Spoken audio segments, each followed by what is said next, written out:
আল্লাহ নেয়ামতের বর্ণনা করেন, শুকরিয়া করেন, কারণ আল্লাহ তাআলা আমাদের অনেককে ইয়াতিম বানায় নাই, আমাদেরকে ফরিয়াদি বানায় নাই। আমরা অনেকেই আছি, আমরা এখনো ইয়াতিম না। আমার আব্বা আম্মা এখনো বেঁচে আছে, আমাদের অনেকের আব্বা আম্মা বেঁচে আছেন। ইয়াতিম মূলত ছোট অবস্থায় যদি বাবা মারা যায় তাকে আরবিতে ইয়াতিম বলে। তো আমরা অনেকেই তো ইয়াতিম না, আমরা অনেকেই তো অন্যের কাছে হাত পাতা লাগে না। তো আমরা ভালো আছি না? আমাদের দেখবেন যে প্রায় হিসাবটা হচ্ছে আমার কি নাই।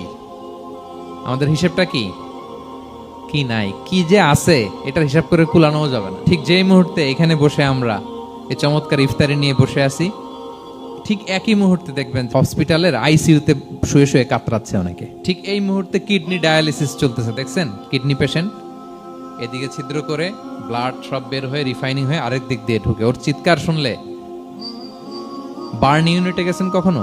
আগুনে পোড়া রোগী, আপনার তো অনেক কিছু নাই, আমার এটা নাই ওইটা নাই, আল্লাহ এটা দিল না, এটা নিয়ে আসেন। আপনি বার্ন ইউনিটে একদিন যায়েন, তাহলে বুঝবেন যে আল্লাহ আপনারে কত শান্তিতে রেখেছে।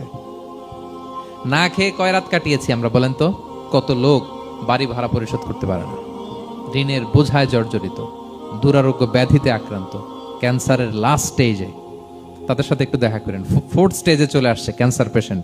তার চেহারা, তার খাবার, তার চলাফেরা, কিভাবে তার প্রতিটা সেকেন্ড কাটে, একটু দেখে আসবেন, তাইলে বুঝবেন যে কত আল্লাহর দেয়া নেয়ামতের সাগরে হাবুডুবু খাই আমরা।